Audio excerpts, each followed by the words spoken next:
بسم الله الرحمن الرحيم إن الحمد لله نحمده ونستعينه ونستغفره ونعوذ بالله من شرور أنفسنا ومن سيئات أعمالنا من يهده الله فلا مضل له ومن يضلله فلا هادي له وأشهد أن لا إله إلا الله وحده لا شريك له وأشهد أن محمدا عبده ورسوله وبعد فإن خير الحديث كتاب الله وخير الهدي هدي محمد صلى الله عليه وسلم وشر الأمور محدثاتها وكل محدثة بدعة وكل بدعة ضلالة وكل ضلالة في النار. أعوذ بالله من الشيطان الرجيم. الحمد لله الذي هدانا لهذا والصلاة والسلام على خاتم النبيين والمرسلين.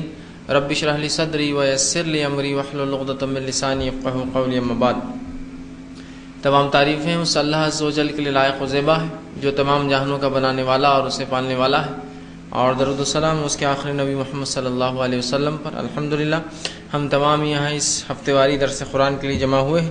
انشاءاللہ عزیز اس درس قرآن میں آپ کے سامنے جو سلسلہ اور کڑی ہماری چلی آ رہی تھی، جس میں ہم ظلم جو ہے مختلف قسم کے جو ہے گناہ دیکھ رہے تھے، جس کو اخلاق قبیحہ یا اخلاق رذیلہ یا برے اخلاق کہا جاتا ہے. اور ہم دیکھتے ہیں کہ ان برے اخلاق کو نہ صرف ہم اپناتے ہیں بلکہ ایک مسلمان کی زندگی میں ایسے برے اخلاق ایک عام چیز ہے، کوئی خاص چیز نہیں ہے. بلکہ اگر کوئی آدمی اچھے اخلاق سے پیش آتا ہے تو لوگ جو ہے اس کے تعلق سے تعریف کرتے ہیں کہ بھائی اچھے اخلاق والا آدمی، اس لیے کہ اچھے اخلاق اتنے کم ہو چکے ہیں کہ کرنے والے چونکہ بہت کم ہیں تو ظاہر سی بات ہے بہت جلدی پہچان میں آ جاتے ہیں. جبکہ ہونا تو یہ چاہیے کہ اچھے اخلاق مسلمانوں میں، ہمارے سماج میں، ہمارے سوسائٹی میں یہ بالکل عام ہوں، اور برے اخلاق بالکل خاص ہو، مطلب کوئی نہ کرتا ہو کہ کبھی کبھار دیکھنے میں ملے کہ بھائی یہ آدمی برے اخلاق کر رہا ہے. ٹھیک، جس طرح صحابہ کی زندگیاں اگر ہم دیکھیں تو ان میں برے اخلاق کم اور اچھے اخلاق کثرت سے پائے جاتے تھے، اور جب کوئی آدمی برے اخلاق کا حامل ہوتا تو جبھی پہچانا جاتا، اور بقیہ سب تو اچھے اخلاق کے حامل ہوتے ہی. آج ہمارے زمانے میں معاملہ الٹا ہے. الٹا اس طرح سے کہ کوئی اچھے اخلاق والا تو ہمیں پہچانا جاتا ہے، باقی سبھی تو اکثریت جو ہے برے اخلاق والی. بہرحال اسی کڑی میں، اسی سلسلے میں ہم نے پچھلے جو ہفتوں میں حسد کے تعلق سے، دھوکے کے تعلق سے، ٹھیک اسی طرح مختلف ہم نے جو ہے برائیاں دیکھی. آج انشاءاللہ عزیز جو میں برے اخلاق میں جو عنوان رکھوں گا آپ کے سامنے وہ ہے ظلم، ستم، یا جس کو زیادتی ہم کہتے ہیں. اب آئیے اس سے پہلے کہ میں ظلم ستم اس کے تعلق سے کچھ باتیں رکھوں، ظلم کسے کہتے ہیں وہ جان لیں. عربی زبان میں ظلم کا معنی یہ ہوتا ہے، جیسے مثال کے طور پر اگر کسی چیز کا حق ہے کہ میں اس کو یہاں رکھوں، لیکن اگر اس چیز کو وہاں سے اٹھا کر میں کہیں اور رکھ دیتا ہوں تو عربی زبان میں سے کہا جاتا ہے اس نے ظلم کیا.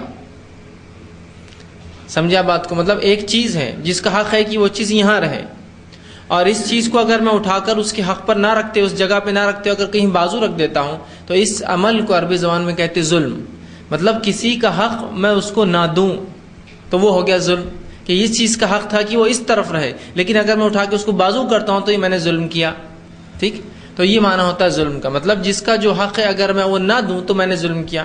اللہ کی عبادت کرنا مجھ پر فرض ہے، اگر نہ کروں تو میں نے اپنے نفس پہ ظلم کیا. میرے لیے ضروری ہے کہ اپنے بھائی کی میں عزت کروں، اگر میں نے اس کی عزت نہ کی تو میں نے اپنے آپ پر ظلم کیا. میرے لیے ضروری ہے کہ میں لوگوں سے سچی بات کروں، اگر میں نے سچی بات نہ کی تو میں نے اپنے آپ پہ ظلم کیا.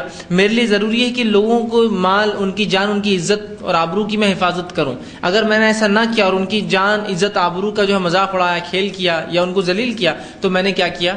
اپنے آپ پر، ان پر ظلم کیا کہ ان کو جو حق تھا نہیں دیا، اور اس کے بدلے میں روز قیامت مجھ پر ظلم ہونے والا ہے. مطلب اس کے بدلے میں روز قیامت مجھے جو چیز ملنا چاہیے وہ نہیں ملیں گی اور میں جو جہنم میں جاؤں گا. ٹھیک، تو ظلم کا معنی ہوتا ہے کسی کو کسی کا حق نہ دینا، یا بالکل عام جو اس کا لفظی معنی ہوتا ہے کسی چیز کو اس کی اصل جگہ سے اٹھا کر بازو رکھ دینا، یہ ہوتا ہے ظلم.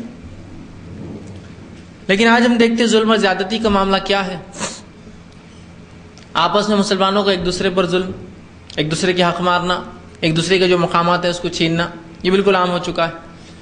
بھائی بھائی کا ایک دوسرے پر ظلم، ماں باپ کا بچوں پر اور بچوں کا ماں باپ پر ظلم، میاں کا بیوی پر یا بیوی کا میاں پر ظلم، رشتہ داروں کا آپس میں ایک دوسرے پر ظلم. تو بہرحال ظلم بالکل عام ہو چکا ہے، یاد رکھیے. اور جو انسان ایسا نہیں کرتا، لوگ کہتے ہیں یار بڑا اچھا انسان ہے اس لیے کہ وہ ظلم نہیں کرتا، کسی کا حق نہیں مارتا. ٹھیک، تو یاد رکھیے ظلم بہت سنگین جرم ہے، اس کی سزائیں بھی بہت زیادہ سخت ہے. قرآن حدیث نے اس کے بارے میں بار بار نصیحت اور واعظ کیا، یاد رکھیے. تو ہمیں چاہیے کہ ہم اللہ رب العزت نے جس کو جو اہمیت دی وہ اہمیت دیں، اور جس کا جو حق ہے وہ حق پہنچائے، ایسا ہم نے نہ کیا اور اس چیز کا جو حق ہے وہ ہٹا کر کسی اور کو دے دیا تو یہ ہم نے ظلم کیا. ٹھیک.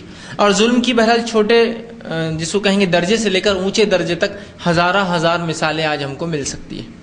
ایک عام انسان کا یہ ہو سکتا ہے کہ اپنے بھائی کو جو عزت رسپیکٹ ہونا چاہیے، جو اس کا مقام وہ نہ دے، یہ اس نے اس پر ظلم کیا جس کے بدلے میں اس پر ظلم ہونے والا ہے. مطلب اپنے نفس پہ ظلم کر رہا ہے. جب میں کسی پہ ظلم کرتا ہوں تو در حقیقت میں اپنے آپ پر ظلم کرتا ہوں، تو یہ ظلم ہے.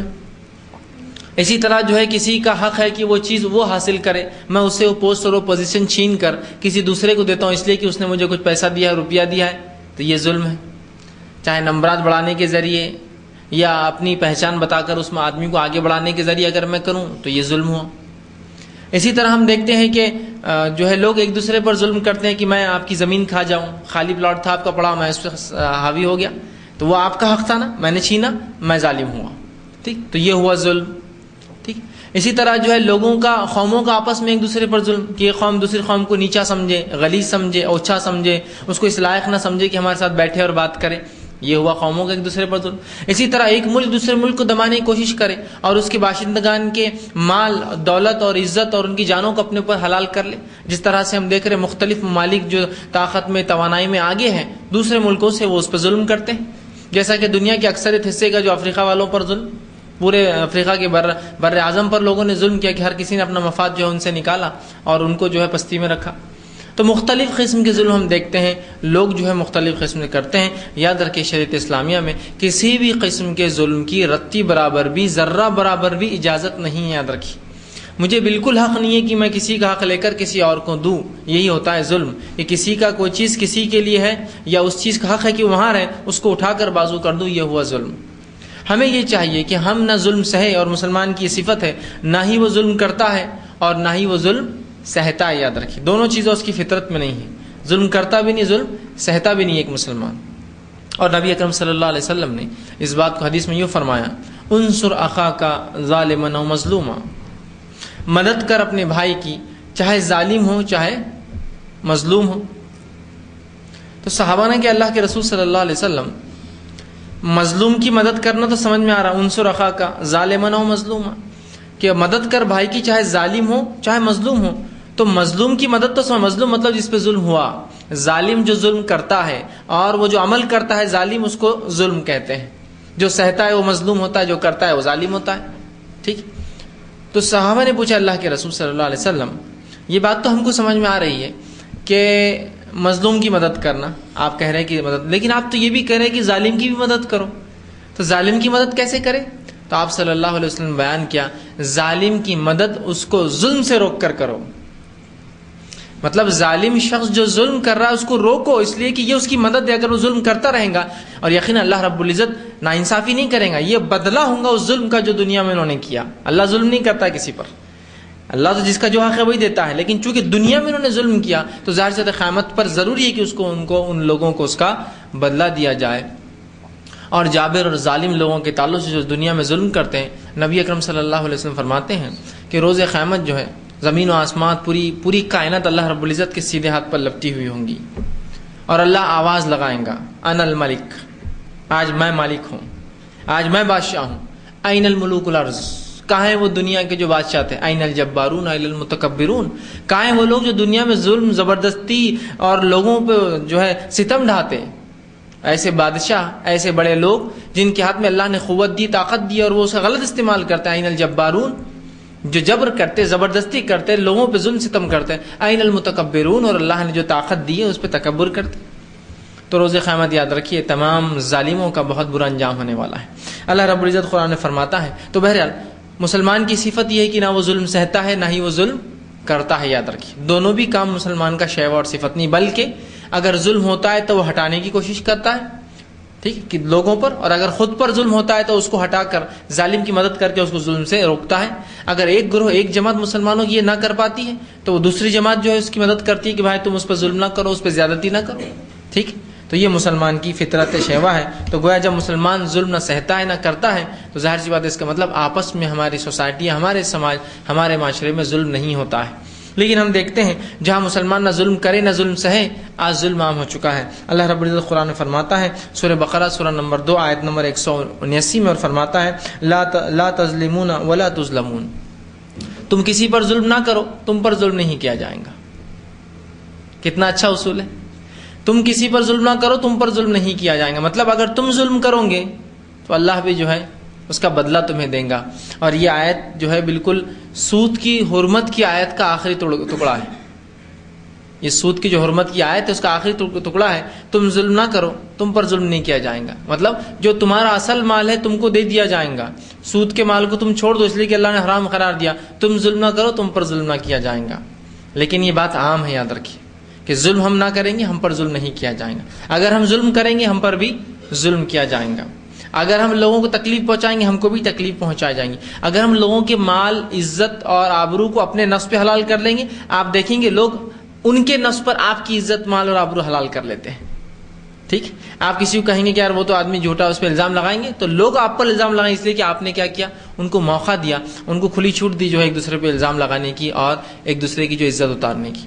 تو ہمارا یہ کام ہے، ایک مومن کا شیوا ہے، وہ ظلم نہیں کرتا، ظلم نہیں سہتا، اور اللہ رب العزت کے اس حکم کو مانتا ہے لا تظلمون ولا تظلمون، تم ظلم مت کرو، تم پر ظلم نہیں کیا جائے گا، تم زیادتی مت کرو، تم پر زیادتی نہیں کی جائیں گی، تم ناانصافی مت کرو، تمہارے ساتھ ناانصافی نہیں کی جائیں گی۔ اور اس کا الٹے اس میں معاملہ ہوگا، دوسرے الفاظ میں تم ظلم کرو گے تم پر ظلم کیا جائے گا، تم زیادتی کرو گے تم پر زیادتی کی جائیں گی، تم جو غلط کام کرو گے تمہارے ساتھ غلط کام کیا جائے گا۔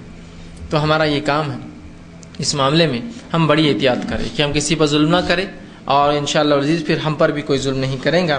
اور ظلم کرنے والوں کے تعلق سے اللہ رب العزت قرآن میں فرماتا ہے اور کہتا ہے سورہ فرقان سورہ نمبر 25 آیت نمبر 19 میں، اور کہتا ہے وَمَن يَظْلِم مِّنكُمْ نُذِقْهُ عَذَابًا كَبِيرًا، اللہ فرماتا ہے اور تم میں جو کوئی بھی ظلم کرے گا ہم اسے بڑا عذاب چکھائیں گے، نُذِقْهُ عَذَابًا كَبِيرًا، اس کو بڑا عذاب چکھائیں گے۔ اب دیکھیے قرآن میں بہت سارے عذاب ہیں جن کی تفصیلات بھی ہیں، جیسا کہ جہنمیوں کو خون اور پیپ کا عذاب، جہنم کے اندر مختلف قسم کے پھلوں کا معاف کرنا مختلف قسم کے زہریلے پھلوں کا عذاب، مختلف قسم کی زہریلی مشروبات کا عذاب، قرآن میں بہت تذکرے ہیں۔ ٹھیک، لیکن کچھ عذاب ایسے ہیں جس کو لوگ نہیں سمجھ پائیں گے، تو اللہ رب العزت نے ان عذابوں کا خالی تذکرہ کیا، تفصیلات نہیں بیان کی، اس لیے کہ وہ انسانی سوچ سے اونچی چیزیں ہیں، انسانی سوچ سے دور والی چیزیں، انسان اس تک پہنچ ہی نہیں سکتا، جس کو اللہ نے عذاب عظیمہ، عذاب غلیظہ، عذاب کبیرہ، عذاب شدیدہ، عذاب علیمہ اس طرح سے کہہ دیا۔ مطلب یہ وہ عذابات ہیں جو تم نہیں سمجھ پاؤ گے، جو سمجھ سکتے وہ تو بتا دیے کہ بھائی یہ ہے فلاں ہے فلاں ہے، گہرائی میں جائیں گے، آگ میں جلیں گے، اس میں آگ کا پہاڑ ہوگا اور فلاں ہے اور فلاں چیز فلاں ہے۔ لیکن کچھ عذاب ایسے ہیں علماء لکھتے جن کی شدت، جن کی انٹینسٹی اتنی زیادہ ہوں گی کہ جس کی وجہ سے اللہ نے اس کی تفصیلات نہیں دی، چونکہ ہم خالی اس کا تذکرہ کر دیا، اس کے انداز سے آپ سمجھ، جیسے عذاب علیمہ سخت دردناک عذاب، عذاب عظیمہ بہت بڑا عذاب، یہاں کا نذق عذابا کبیرہ، اس کو ہم بہت بڑا عذاب دیں گے۔ اب ویسے جہنم کا عذاب ہے، اس میں اگر اللہ کہہ رہا ہے عذاب کبیرہ تو مطلب بہت زیادہ سخت عذاب ہوگا، جس کا پیمانہ، جس کی باتیں، جس کی شدت میں اور آپ سمجھ نہیں سکتے، یہ ایکسپلینیشن نہیں دی جا سکتی کہ یہ کیسا ہوگا، اس لیے اللہ نے جو ہم سمجھ سکتے وہ کہہ کر چھوڑ دیا۔ تو اس سے ہم سمجھ جانا چاہیے کہ جن عذابات کا تذکرہ آیا ہے ویسے ہی بہت شدید ہے، اور اگر یہ عذاب وہ ہے جو ہم سمجھ نہیں سکتے اور اس کے لیے اللہ نے ایسے الفاظ استعمال کیے جو بہرحال ہم سمجھ سکتے ہیں بس، اور ختم کر دیا بات کو، مطلب یہ عذاب تو بہت زیادہ سخت ہے، یاد رکھیے دوسرے عذابوں کے مقابلے میں۔ تو کہا جو کوئی، اللہ نے فرمایا وَمَن يَظْلِم مِّنكُمْ، تم میں سے جو کوئی ظلم کرے گا، نُذِقْهُ عَذَابًا كَبِيرًا، تو ہم اس کو ضرور جو ہے بڑے عذاب کا مزہ چکھائیں گے، بڑے عذاب کا مزہ چکھائیں گے۔ تو لہٰذا ہمارے لیے ضروری ہے کہ ہم جو ہے ہر قسم کے ظلم اور زیادتی سے اپنی نفس کو بچائے رکھے، یاد رکھیں۔ اگر ہم نے ایسا نہ کیا تو یاد رکھیے روز قیامت اگر ہم ظلم کرتے ہیں تو اس کا بہت دردناک عذاب ہے۔ اب بہت سی مرتبہ یہ ہوتا ہے کہ ہم ظلم کس کو کہتے سمجھ ہی نہیں پاتے۔ ظلم بہت، میں نے ڈیفینیشن دے دیا، تعریف دے دی اس کی ظلم کی، کہ کسی کا اگر کوئی حق ہو تو اس چیز کو ہٹا کر دوسری جگہ رکھ دینا، یہ ہوتا ہے ظلم۔ اگر ایک چیز کو یہاں رکھنا ہو اس کو اٹھا کر یہاں رکھتے تو یہ ہوا ظلم۔ تو آپ سمجھ جائیے، اب یہ چھوٹے اور بڑے سب معاملے میں ہو سکتا ہے کہ یہ آدمی اہل ہے کہ اس کو جو ہے ذمہ داری دیجیے، آپ نے اس کو نہ دے کے اس کو دیا، یہ ہوا ظلم۔ یہ آدمی اہل تھا کہ اس کے نمبرات زیادہ ہے لیکن آپ نے دوسرے کو نمبرات بڑھا کے دے دی، یہ ہوا ظلم۔ یہ بچہ زیادہ حقدار تھا کہ اس کو شاباشی دی جائے، اس کو حق دیا جائے، آپ نے دوسرے کو دی اس لیے کہ وہ آپ کے پہچان کا نزدیک رشتہ دار ہے، یہ ہوا ظلم۔ یہ حق تھا کہ آپ کے بڑے بھائی کو فلاں چیز ملے لیکن آپ نے اس سے چھین لی اور اپنے لیے لے لیا، تو یہ ہوا ظلم۔ یہ حق تھا کہ فلاں لوگ اس چیز کا فائدہ اٹھا لیکن اپنے نفس کے لیے میں نے فائدہ اٹھا لیا، وہ ہوا ظلم۔ کرانے کی جو ہے میری جو ہے دکان ہے جس میں گورنمنٹ سے اناج آتا ہے کہ وہ غریبوں میں تقسیم کو، وہ اناج میں لے کر بیچ دیتا ہوں، یہ ہوا ظلم۔ ایک چیز آتی ہے حکومت کی طرف سے کہ جو اس کو سبسیڈائز ریٹ میں بیچنا اور میں اس کا ریٹ بڑھا کر بیچتا ہوں، تو یہ ہوا ظلم۔ دیکھ رہے ہیں جو چیز جہاں ہونی چاہیے اس کو ہٹا کر آپ کریں، وہ ہوا ظلم۔ تو چھوٹے سے بڑے ہر زندگی کے ہر مرحلے میں دیکھ سکتے ہیں، حتیٰ کہ آپ کسی لائن میں کھڑے ہیں اور لوگ سب لائن میں کھڑے ہیں اور آپ اس لائن کو توڑ کر آگے چل جاتے تو یہ بھی ہوا ظلم، اس لیے کہ پہلے والے کا حق تھا کہ وہ جائے، آپ نے کیا کیا؟ سمجھ رہے ہیں بات کو؟ تو ظلم یاد رکھیے، ہر وہ چیز ہے جو جس کا جو مقام ہونا چاہیے اس کو ہٹا کر آپ رکھ دے، دوسرا دے دے، یہ ہوا ظلم۔ تو اللہ نے کہا ایسے ظالموں پر جو اللہ رب العزت جو ہے بہت بڑا عذاب دیں گے۔ اسی طرح اللہ فرماتا، اللہ کے رسول صلی اللہ علیہ وسلم فرماتے ہیں، صحیح مسلم کی روایت آپ نے فرمایا، یا عبادی انی حرمت الظلم علی نفسی، یہ حدیث قدسی ہے جس میں اللہ رب العزت اپنے نبی کو فرما رہا ہے کہ اے نبی میرے بندوں سے کہہ دو، یا عبادی اے میرے بندو، انی حرمت ظلم علی نفسی، کہ میں نے ظلم کو اپنی نفس پہ حرام کر دیا ہے۔ کس نے ظلم کو اپنی نفس پہ حرام کیا ہے؟ اللہ نے اپنی نفس پہ ظلم حرام قرار دیا ہے، مطلب اللہ کسی پر ظلم نہیں کرتا۔ تو روز قیامت جو ملے گا بدلہ ملے گا ان کو، وہ ظلم نہیں ہوگا ان پہ، بدلہ ملے گا دنیا میں کیے گئے گناہوں کا، ٹھیک۔ تو اللہ فرما رہا ہے یا عبادی اے میرے بندو انی حرمت ظلم علی نفسی، میں نے ظلم کو اپنی نفس پہ حرام قرار دیا ہے، مطلب اللہ رب العزت کسی پر ظلم نہیں کرتا، یہ بات یاد رکھ لیجیے۔ آگے فرمائیں وجعلتہ بینکم محرما، اور تمہارے آپس میں بھی میں نے ظلم کو حرام قرار دیا ہے۔ اے میرے بندو میں نے اپنی نفس پر تم پر ظلم کرنا حرام قرار دیا ہے، اور آپس میں بھی تمہارے بیچ ظلم کو میں نے محرم حرام قرار دیا ہے، تم اس کو نہیں کر سکتے ہو آپس میں بھی، مطلب اللہ نے قسم کھا لی ہے کہ میں بندوں پر ظلم نہیں کروں گا، اور اللہ چاہتا ہے کہ اے بندو تم آپس میں ظلم نہ کرو۔ حراما فلا تظالموا، تو تم ایک دوسرے پر ظلم مت کیا کرو، یہ حدیث قدسی ہے، صحیح مسلم کی روایت ہے۔ تو اللہ نے اپنی نفس پر ظلم حرام قرار دیا ہے، اللہ نے ہمارے آپس میں ظلم حرام قرار دیا ہے، اور ہمیں حکم دیا ہے فلا تظالموا، تم اپنے آپ پر جو ہے ظلم نہ کرو، ایک دوسرے پر ظلم نہ کیا کرو۔ تو یہاں دیکھیے بار بار احکامات آ رہے ہیں، اور ظلم کے نام بارے میں آپ قرآن پڑھیں گے تو اتنی مرتبہ یہ لفظ دہرایا جاتا ہے جس کو انتہا نہیں۔ تو یہاں دیکھیے کہا کہ آپس میں ظلم نہ کرو۔ اسی طرح نبی اکرم صلی اللہ علیہ وسلم فرماتے، یہ بھی صحیح مسلم کی روایت آپ نے فرمایا اتقوا ظلم فإن الظلم ظلمات یوم القیامہ، کہ ظلم سے بچو اس لیے کہ ظلم روز قیامت جو ہے اندھیروں کا باعث بننے والا ہے۔ اور میں سمجھتا ہوں ہم سب جانتے ہیں اندھیروں کا باعث سے مراد کیا ہے۔ اندھیرا کہاں ہوگا اور اجالا کہاں ہوگا؟ جنت میں اجالا ہوگا اور جہنم میں اندھیرا ہوگا۔ تو اللہ کے رسول کیا فرما رہے ہیں اتقوا الظلم فإن الظلم ظلمات یوم القیامہ، کہ ظلم سے بچو، ظلم زیادتی سے نہ، کسی کا حق مارنے سے بچو، اس لیے کہ یہ کام کرنا روز قیامت تمہارے لیے اندھیروں کا باعث بنے گا، گمراہی کا باعث بنے گا، اور اندھیروں سے ہم مراد ہے جہنم کا باعث بنے گا۔ تو یہاں اتقو ڈر بتائے، ڈرو ظلم سے، اس لیے کہ ظلم روز قیامت ظلمات کی وجہ بنے گا۔ ظلمات کہتے ہیں اندھیروں کو، اس لیے کہ ظلم سے ظلمات بنتا ہے، مطلب ظلم اندھیرا ہے، ظلم سے انسان کو صرف نقصان ہوتا ہے، کہ ظلم سے انسان جہنم میں جاتا ہے۔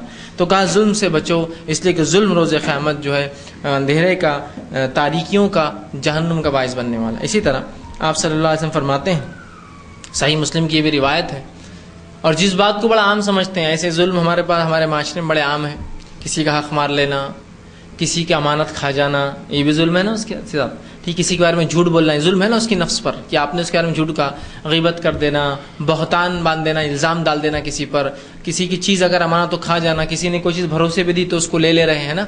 اور بالخصوص ان معاملات کے اندر جو بالکل عام ظلم جو دکھائی دیتا ہے وہ یہ ہے، جو لوگ عام طور سے آج کل کر رہے ہیں، اس کی مثالیں زمینات، پراپرٹیاں ہوتی ہے لوگوں کی۔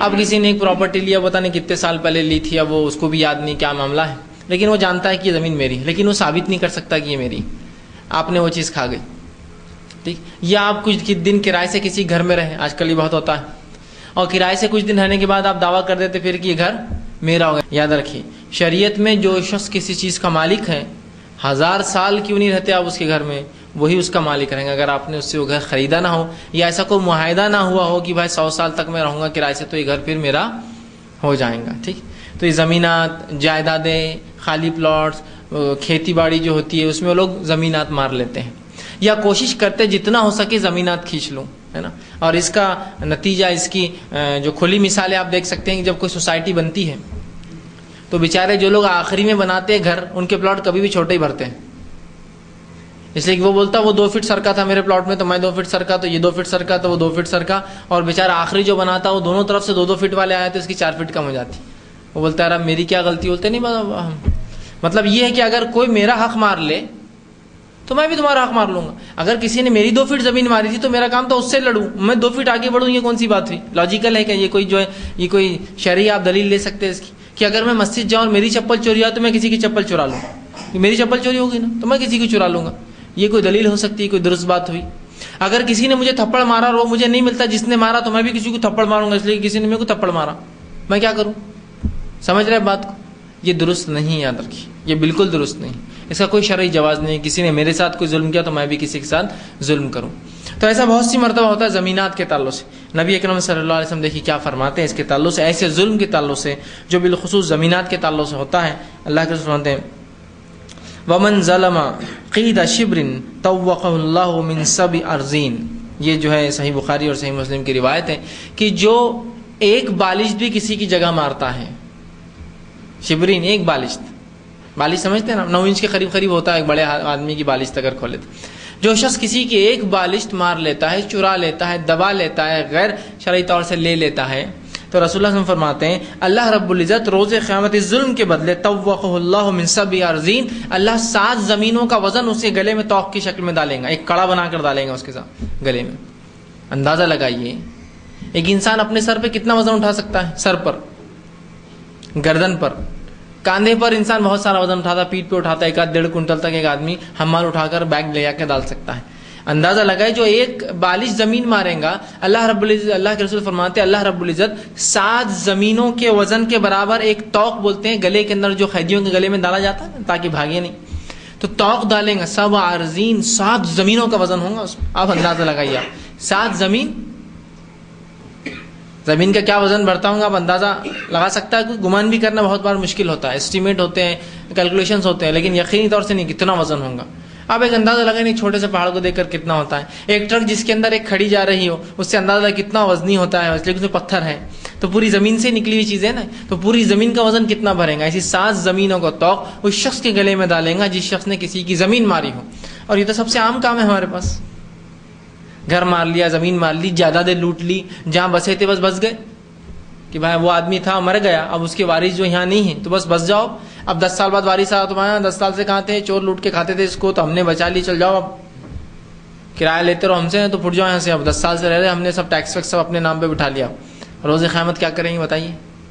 ایسے جن کے لوگوں گلے میں اللہ رب العزت 7 زمین کا وزن ڈالیں گا, صرف ایک بالشت, صرف ایک بالشت. اگر اس حدیث کو لفظی طور پہ لیا جائے کہ ایک بالش کا اگر 7 توق ہے تو 2 بالش اور 3 بالش کا وزن لگا سکتے ہیں آپ. اور لفظی طور پہ نہ بھی لیا جائے, مانوی طور سے لیا ہے کہ جو تھوڑی بھی زمین مارے یا زیادہ بھی مارے تو 7 زمینوں کا وزن تو کتنا ہوتا ہے. 7 زمین کا وزن اندازہ لگا سکتے ہیں آپ. 7 زمین کا وزن کس کو کہتے ہیں؟ کیا ہم اپنے گلے میں 7 زمین کا وزن سنبھال سکتے ہیں؟ نہیں سنبھال سکتے ہیں. تو پھر ہم کسی پر دنیا میں ظلم زیادتی بالکل نہ کریں. اور بالخصوص یہ زمینات کے معاملے میں یہ ہوتا ہے بہت سی مرتبہ. بہت سے لوگ ہوتے ہیں بھائی ہمارے دادا نے زمین لوٹ کے کھا گئی تھے, اب ہم کیا کرنا, ہم تو یہیں تھے, دادا کی غلطی ہے. تو وارث کا کام ہے, اگر وارث کو اس کے جو ہے کسی سے غلطی بھی ہو تو اس غلطی کی وہ اصلاح کرے, تب ان کو یاد رکھیے اس گناہ سے معافی مل سکتی ہے.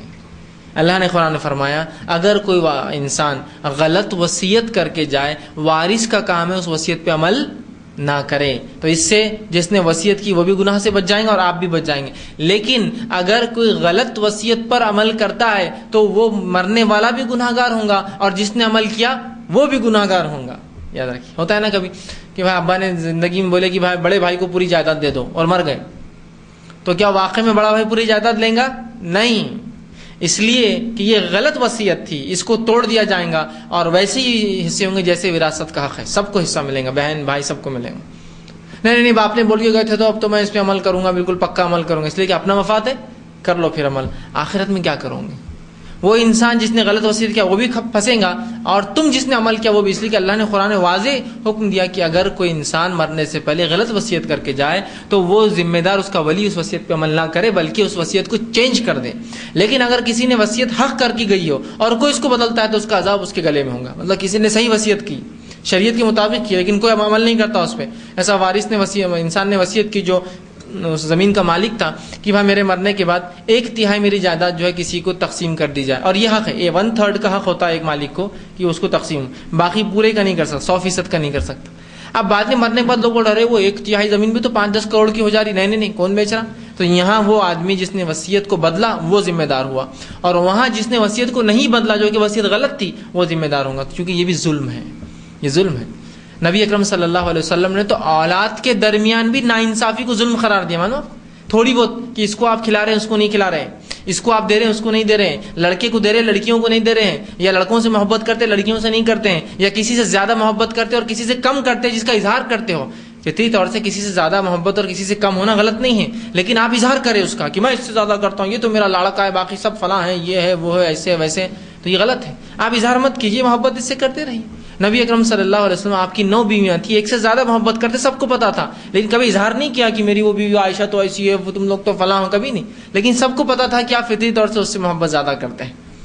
تو یہ تو الگ بات ہے، لیکن آپ ناانصافی نہیں کر سکتے۔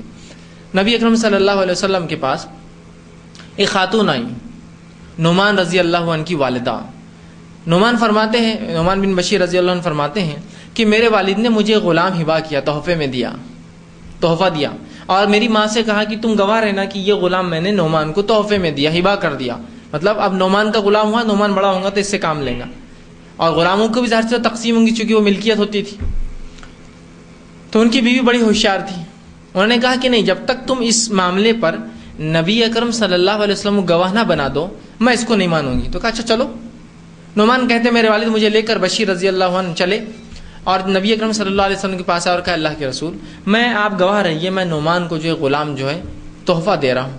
تو نبی اکرم صلی اللہ علیہ وسلم نے پوچھا کیا بشیر تجھے ایک ہی اولاد ہے نعمان؟ تو کہا اللہ کے رسول نہیں اور بھی ہے۔ تو کہا کیا تو سب کو دے رہا ہے غلام؟ تو کہا نہیں بس صرف نعمان کو دے رہا ہوں، صرف نعمان چہیتا ہے میرا، نعمان کو دے رہا ہوں۔ تو کہا پھر میں ظلم کے معاملے پر گواہ نہیں بنتا، یہ ظلم ہے نا، ایک بچے کو دے رہے دوسرے کو نہیں، تو میں ظلم کے معاملے پر گواہ نہیں بنتا، مطلب ایک بچے کو ترجیح دے کر دوسرے کو نہیں دینا، یہ بھی ظلم ہے، یہ بھی ظلم ہے۔ اس کے دنیاوی نقصانات کیا ہوتے ہیں میں اس سے بات نہیں کر رہا ہوں کہ اگر بچوں میں ناانصافی ہو تو بچے والدین سے محبت نہیں کرتے ہیں پھر، لیکن آخرت کا نقصان یہ ظلم ہی ہے۔ ہوتا ہے نا بہت سی بار کوئی بچہ گورا ہے خاندان میں، 5-6 بچے ایک انسان کو، تو وہ گورے سے ہی لاڑ کرتا ہے، باقی سب کو جو درست نہیں سمجھتا ہے، تو اس سے کیا ہوتا ہے یہ ظلم ہے۔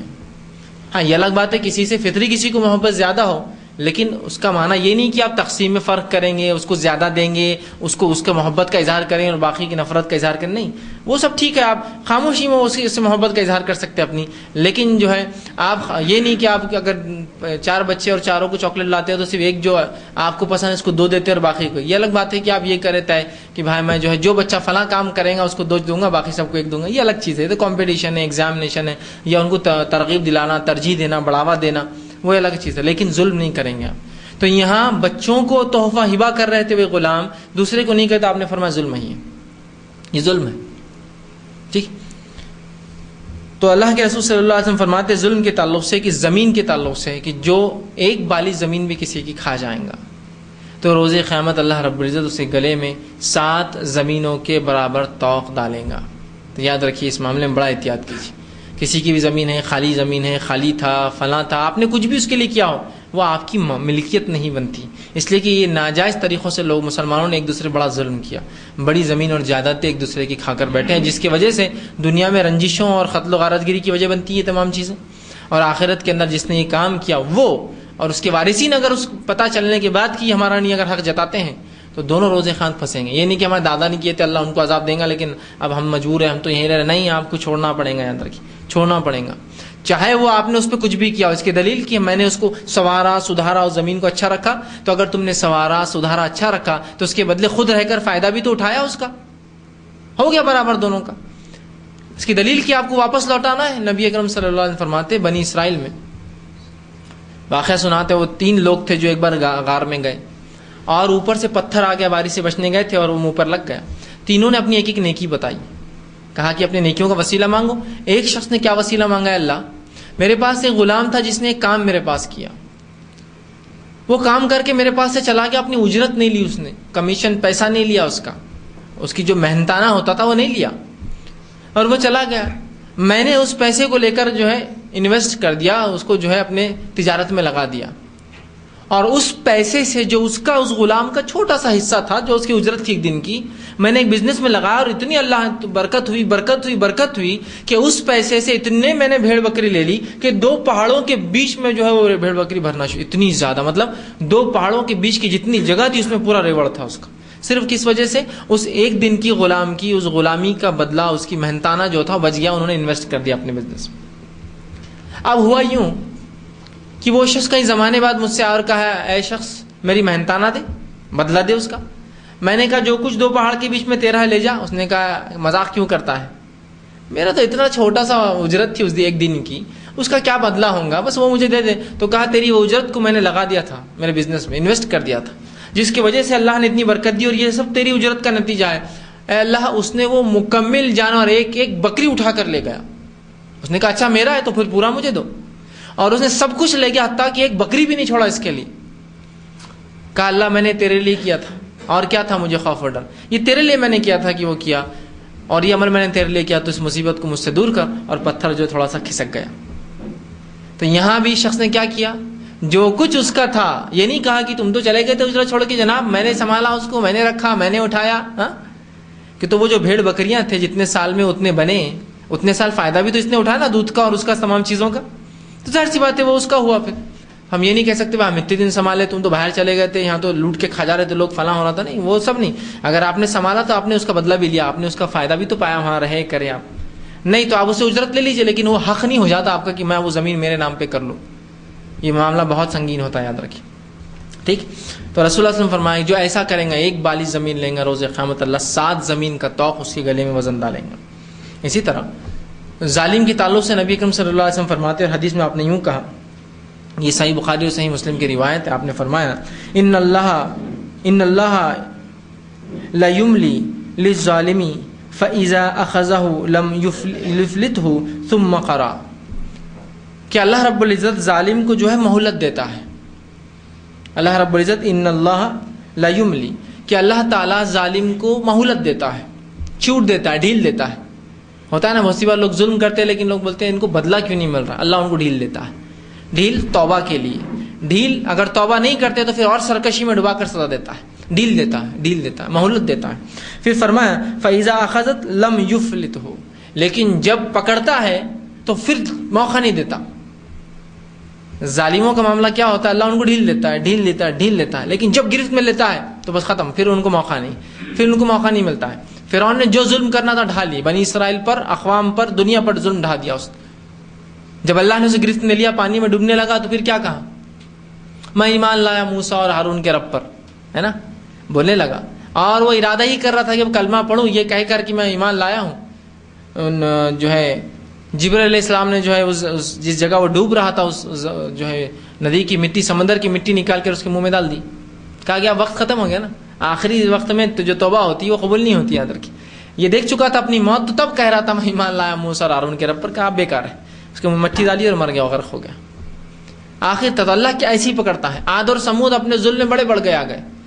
جب اللہ نے گرفت کی، مہلت نہیں دی، یاد رکھیے، چانس نہیں دیتا ہے اللہ رب العزت. پھر اللہ کے رسول نے فرمایا ثم قرأ، اس کے بعد ایک آیت تلاوت کی قرآن کی، جو کہ سورہ ہود کی آیت نمبر 102 تھی. اور اللہ نے فرمایا وَكَذَلِكَ أَخَذُ رَبِّكَ إِذَا أَخَذَ الْقُرَى وَهِيَ ظَالِمَةٌ إِنَّ أَخَذَهُ أَلِيمٌ شَدِيدٌ. کہ اللہ فرماتا اور کہتا ہے، رسول اللہ نے تلاوت کی آیت اور کہا، جس کا مطلب یہ ہے کہ ایسے ہی تیرا رب کی پکڑ ہے، جب وہ کسی بستی کے ظالم باشندوں کو پکڑتا ہے تو اس کی گرفت بڑی سخت اور دردناک ہوتی ہے. تیرا رب کا معاملہ ایسا ہی ہے کہ جب کسی بستی کے ظالم باشندوں کو گرفت کرتا ہے تو پھر کیا اللہ فرماتا ہے کہ ان کو جو ہے گرفت کرتا ہے تو سخت اور دردناک گرفت کرتا ہے. ان کی بہت عبرتناک ان کو بنایا تھا ان کی گرفت کو، اور ایسی عبرتناک ہوتی ہے اللہ کی گرفت ظالموں پر. اللہ حفاظت کرے ہماری. میں ایک واقعہ سناتا ہوں آپ کو، تاریخی واقعہ ہے. بہرحال قرآن حدیث میں اس کا حوالہ نہیں ملتا، لیکن تاریخ میں ایسی بہت سی اقوام ہیں جن کے عبرتناک واقعات ہمیں ملتے ہیں آج. جس کے تعلق سے آتا ہے کہ ایک شہر تھا، جو یونان کے اندر تھا، گریس جس کو کہتے ہیں، ٹھیک، اور وہ شہر کا نام تھا پومپے. مشہور اور معروف شہر ہے، آپ تاریخ میں جائیے، نیٹ پر جائیے، آپ پومپے ڈالیے، آپ کو اوپر تفصیلات ملیں گی. وہ شہر جو تھا ایک بہت بڑے پہاڑ کے نیچے تھا جس کو ماؤنٹ پیسوفیس کہتے ہیں. اس کے نیچے ایک پومپے نام کا شہر تھا. یہ یونانی شہر تھا اور بڑا تاجر تجارتی شہر تھا، اور مال و دولت کی کثرت تھی، جس کی بنیاد پر ان لوگوں نے ظلم، زیادتی، اللہ کے احکامات کو توڑنا، انبیاء کا مذاق اڑانا اور اقوام عالم پر ظلم کرنا، غلامی کو عام کر دینا، زنا کو عام کر دینا، بدکاری کو انہوں نے عام کر دیا تھا. گویا اللہ کے احکامات پر عمل کرنا چھوڑ کر اللہ نے جو نعمتیں دی تھی اس کے بدلے انہوں نے ظلم کیا اپنے نفس پر. تو اللہ کی پکڑ کیسی سخت ہوتی دیکھیے. ہوا یوں کہ اس کے بعد وہاں اس قوم کو اللہ نے ختم کر دیا، تباہ کر دیا. یہ واقعہ تو بہرحال ہم کو 2000 سال بعد آج پتہ چلا. یہ بستی 2000 سال پہلے جو اس پہاڑ کے نیچے مکمل دب گئی تھی. 2000 سال بعد اس کو جو ہے کھود کر نکالا گیا اس شہر کو، پچھلی صدی کے اندر ہی 1950-60 کے قریب وہ شہر پہلی بار ملا. اور اس کی ملنے کی وجہ بھی بڑی عجیب تھی. اللہ نے شاید اس عبرت کو باقی رکھنے کے لیے ہمارے لیے کیا کہ ایک شخص تھا جو اپنے خالہ سے ملنے کے لیے اس بستی کا رہنے والا دور گیا ہوا تھا، اور وہ اکیلا ہی فرد تھا جو اس عذاب سے بچا تھا. وہ فرد ایک دوسرے پہاڑ سے دیکھ رہا تھا وہاں کیا ہو رہا، اور اس نے پوری بستی کے ڈوبنے کو دیکھا. اور اس نے یہ بات پھر ایک خط کے ذریعے اپنے رشتہ داروں کو لکھی، جو خط بعد میں جو ہے ملا تاریخ میں. اور پھر وہ خط کو نکال کر اس خط کے شناخت کی بنیاد پر یہ پوری کھود کر نکالی گئی. اندازہ لگائی شاید اللہ کو ان کی عبرت بتانا تھی انسانوں کو اس دنیا کی. تو اس وجہ سے وہ گواہ کی وجہ سے پوری بستی نکلی. تو جب بستی کھودی گئی اس خط کے بنیاد پر کہ ایسا ہوا کہ ایک پہاڑ جو ہے پھٹا اور جس سے آگ نکلی اور پورا شہر تباہ ہو گیا سوائے اس ایک فرد کے. ہو سکتا مومن رہا ہو سکتا نیک انسان ہو سکتا اللہ نے اس نے ظلم نہیں کرتا ہوں بچا لیا ہو، چاہے وہ غیر مسلم رہا ہو. اللہ چونکہ جس نے ظلم نہیں کیا اس پہ اللہ ظلم نہیں کرتا. ہو سکتا وہ نیکوکار ہو یا پھر ایمان والا ہو یا پھر ظلم نہیں کرتا ہوں گا، بستی کے گناہ سے اپنے آپ کو بچاتا ہوں گا. اللہ نے اس کو چھوڑ دیا، اس نے بھی اور دیا. تو جب بستی کھودی گئی مکمل دبی تھی، پہاڑی بن گیا تھا ایک قسم کا. تو کیسا اللہ کا عذاب شدید ہوتا ہے اس کی مثالیں اسے ملتی ہیں کہ وہاں تجارتی مرکز جیسا کہ بازار جیسے کہ ویسے ہے. بازار پورے کھود کر نکالے گئے، پوری سڑکیں، گھر، مکان، دکان، بازار پورے جیسے کہ ویسے. اور بازار کے اندر دکان کا مالک ہاتھ میں پیسے لے کر دے رہا ہے، اور اس کا سامنے والا جو اس کا گراہک ہے وہ پیسے لے رہا ہے. اس کے ہاتھ میں پیسے جمے ہوئے، اس کا ہاتھ نیچے کے نیچے، بس صرف دونوں کے منہ کھلے. اتنا ہی موقع ملا ان کو صرف منہ کھولنے کا. اللہ کا عذاب جب آیا تو اتنا ہی موقع ملا کہ صرف منہ کھول سکے. اس کے علاوہ ہاتھ، پیسے اس کے ہاتھ میں اور اس کا ہاتھ نیچے اس کے، ویسے ہی جمے ہوئے، بالکل پتھر بن گئے. کچھ لوگ دسترخوان پہ بیٹھے ہیں اور جیسے بیٹھے ہیں تو نوالا منہ تک ہے، ایسے ہی جمے ہوئے ہیں. اور جو ہاتھ میں پھل ہے وہ بھی آج تک محفوظ ہے، اس لیے کہ پورا پتھر بن گیا نا، اس سے پورا جو ہے وہ راکھ اور جو اس کے اندر سے لاوا نکلا اس سے جم گئے. تو اللہ کا عذاب جب آتا ہے تو اللہ رتی برابر بھی ظالموں کو مہلت نہیں دیتا. یہ اس کی مثال ہے پمپئی شہر. باقی دیگر اور بھی عذابات اللہ نے تذکرہ کیا، عاد، سمود، لیکن اتنے قدیم عذابات ہیں کہ ان کے خالی کچھ حصے دکھتے ہیں، باقی اب کچھ دکھتا نہیں ہے. لیکن یہ پمپئی شہر جو ہے اس میں تو آپ آج بھی دیکھ سکتے ہیں کچھ لوگ سو رہے ہیں تو نیند میں صرف منہ کھول سکے ہو اور منہ کھلے کے کھلے اور پورے پتھر کے بن گئے ہو، اس لیے کہ پورے لاوے میں ڈھک گئے تو پورے پتھر بن گئے. کھود کے نکالا گیا، راکھ الگ ہوگی، انسان جیسے کہ ویسے جمے ہوئے ہیں. تو اسی شہر کے اندر یہ ہوا کہ ایک تھال تھی، بہرحال کس چیز کے لیے استعمال ہوتی تھی نہیں پتا. اللہ کا عذاب کتنا شدید تھا.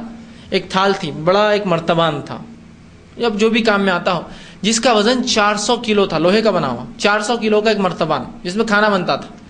وہ جو قوم کو عذاب آیا تو پہلے زلزلہ آیا اور پھر پہاڑ پھٹا، کہ تو ہر پہاڑ پھٹنے سے پہلے زلزلہ آتا ہے.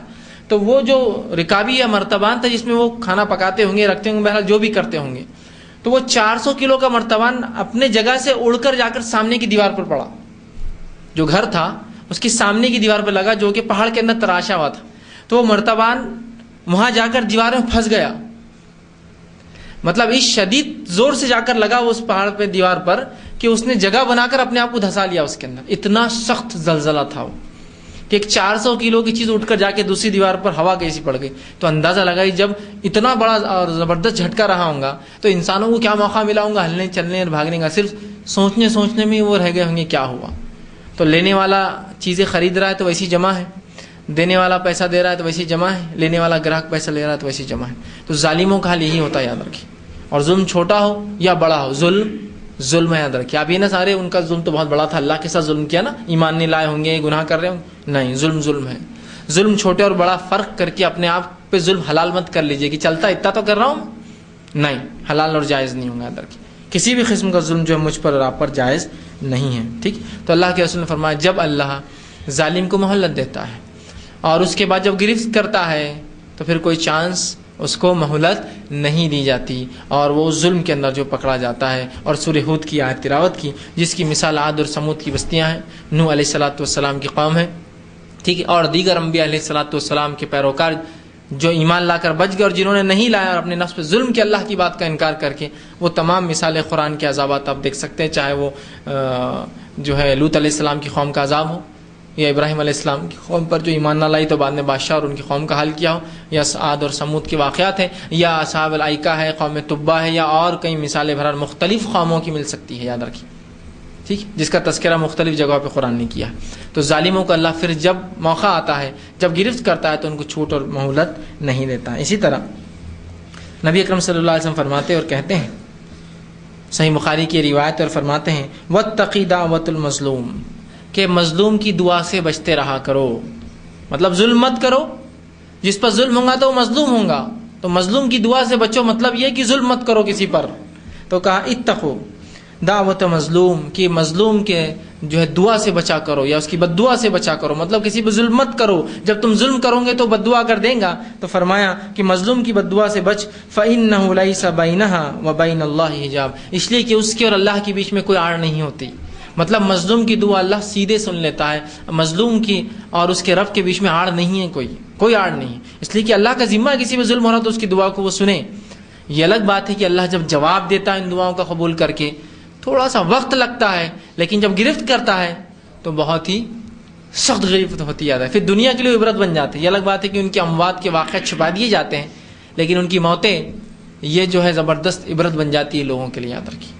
اور جس نے شریعت کا، اسلام کا، مسلمانوں کا مذاق اڑایا، ان پہ ظلم کیا، ان کی عزتیں اچھالی، جو کچھ کیا، ان کے اموات کے حالات آپ دیکھیں گے تو بہت دردناک موتیں مرے. یہ الگ بات ہے کہ دنیا نے اس کو چھپا دیا ہم سے، لیکن اگر آپ مطالعہ کریں بہت ہی انتہائی قسم کی دردناک موتیں انہوں نے مری، اس لیے کہ انہوں نے مذاق کیا تھا. ظالموں کا یہ حال ہوتا ہے جو اپنی نفس پہ ظلم کرتے ہیں، مسلمانوں کی عزت آبرو کو حلال سمجھتے ہیں، اور خود مسلمان آپس میں یہ کریں گے تو ان کا بھی انجام یہی ہونا ہے. کہ تو اللہ کا عذاب، اللہ کے اصول دو نہیں ہیں، مسلمانوں کے لیے الگ اصول، غیر مسلموں کے لیے الگ، مسلمانوں کی الگ سزا، غیر مسلموں کی الگ سزا، مسلمانوں کی جہنم الگ، ایک ہی ہے، وہ سزا ایک ہی، اللہ کا اصول ایک ہی ہے.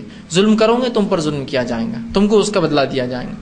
تو یہاں اللہ رب العزت فرما رہا ہے کہ مظلوم کی جو ہے بد دعا سے بچو، اس لیے کہ اس کے اور اس کے رب کے بیچ میں کوئی حجاب، کوئی آڑ، کوئی پردہ نہیں ہوتا. تو لہٰذا یہ حدیث یہ کہہ رہی ہے کہ ظلم مت کرو، مظلوم کی بد دعا سے بچو. تو یہ نہیں کہ کسی پہ ظلم ہو رہا تو آپ بچے، مطلب یہ کہ ظلم مت کرو، تم ظلم کرو گے وہ بد دعا دیں گا. اور یاد رکھو پھر اس کے اور اللہ کے بیچ میں آڑ نہیں ہوتی. اور آپ دیکھیے جو ظلم کرتا ہے نا بہت جلدی بدلہ پاتا ہے، اس لیے کہ مظلوم کے دل سے بد دعا نکلتی ہے، ہائے نکلتی ہے. اور اس کی کئی مثالیں آپ دیکھ سکتے ہیں. فلاں نے فلاں کے ساتھ کیا، برباد ہو گئی اس کی زندگی. فلاں نے فلاں کے ساتھ کیا، اس کی اولاد مر گئی. فلاں نے فلاں کے ساتھ یہ کیا، اس کو اللہ نے برباد کر دیا. یاد رکھیے بہت جلدی ہے ظلم، اس کا بدلہ اللہ دیتا ہے. اور دنیا میں بھی جو ہے مظلوم کو بتاتا ہے اس کا انجام، دیکھو تمہارے ظالم کا کیا میں نے انجام کیا. اس کی نسلیں دیکھتی ہے، وہ دیکھتے ہیں. اور اس کے بعد آخرت میں تو بہرحال جو ہوں گا وہ تو بہت گھنونا ہونے والا ہے اس کے ساتھ. لیکن دنیا میں بھی انسانوں کو تسلی دیتا ہے اللہ ان کی اموات کو، ان کی اموات. اور یہ کسی بھی قوم کا آدمی رہنے دو، یہ بات تو وہ بھی جانتا ہے ظلم کرنے والی کی موت بہت بری ہوتی ہے. ہوتا ہے نا، کوئی بھی قوم کا آدمی رہنے دو، وہ کہتا ہے اس نے بہت وہ کیا، ظلم زبردستی کی، بہت برا مرے گا. کس نے بتایا اس کو یہ بات؟ اس لیے کہ انسانی فطرت میں یہ چیز کہ اگر تم ظلم کرو گے تو اس کا بدلہ تو ملے گا نا، ہے نا، کوئی نہ کوئی بدلہ دینے والا تم کو. تو یاد رکھیے ظلم سے ہم بہت بچیں، چاہے وہ کسی بھی درجے کا چھوٹے سے چھوٹا ظلم ہو. آگے بات آ رہی ہے کہ ظلم کے چھوٹے درجے کی کیا سزا، الگ ہے، بڑے کی دیکھیے وہ بھی یکساں ہے. اسی طرح ظلم کے 3 اقسام ہیں، یاد رکھیے. اس کے 3 ٹائپس ہیں، الگ الگ قسمیں ہیں جو ہم کو قرآن حدیث میں ملتی ہیں، لیکن تینوں مذموم ہیں، تینوں بری ہیں، تینوں کا انجام دردناک ہے. ایسا مت سمجھیے کہ ایک الگ ہے. ٹھیک ہے. پہلا قسم کا ظلم وہ ہے، جو پہلی قسم ہے وہ یہ ہے کہ بندے کا اپنے رب کے بارے میں ظلم. قوم عاد، سمود، قوم نوح کی مثالیں یہی ہیں. انہوں نے اپنے رب کے بارے میں ظلم کیا. جب ان کے انبیاء آئے اللہ کے، انہوں نے قوموں کو دعوت اسلام دی، انکار کیا، مذاق اڑایا، تمسخر کیا، کہا کچھ نہیں کر سکتے ہو، لالو کیا لاتے ہو عذاب، جس چیز کا وعدہ کرتے ہو لے آؤ، ہے نا. نوح علیہ السلام قوم نے کیا کیا، اے اللہ میں نے دعوت دیتا ہوں تو یہ کہتے لے آؤ وہ نوح جس کا وعدہ کرتے ہو، مطلب لاؤ عذاب، تم بہت بولتے ہو نا اللہ کے نبی ہو. ٹھیک. تو پہلا ظلم ہوتا ہے جو رب کے خلاف انسان ظلم کرتا ہے اپنی نفس پر، رب کے خلاف، مطلب اس کی دعوت کا انکار کر کے، اس کے دین کو جھٹلا کر، اس کی کتابوں کو جھٹلا کر، اس کے انبیاء کو جھٹلا کر. چاہے وہ پچھلے قدیم زمانے میں ہوں یا نبی اکرم صلی اللہ علیہ وسلم کے زمانے میں یا اس کے بعد کے ادوار میں، جب مسلمان مبلغین ان کے پاس جا کر اسلام کی دعوت دے اور وہ یہ حرکت کرے تو وہ ظالم ہوتے ہیں پھر. جس کے تعلق سے اللہ نے قرآن میں فرمایا جو پہلی قسم ہے یہ وہ اس وقت ہوتا ہے جب انسان اپنے مالک اور مربی جو ہے اس کا انکار کر دیتا ہے. جس کے تعلق سے اللہ نے کہا والکافرون هم الظالمون، سورہ بقرہ آیت نمبر 200 جو ہے 54 میں اللہ نے کہا والکافرون هم الظالمون، کافر ہے جو ظلم کرنے والے ہیں.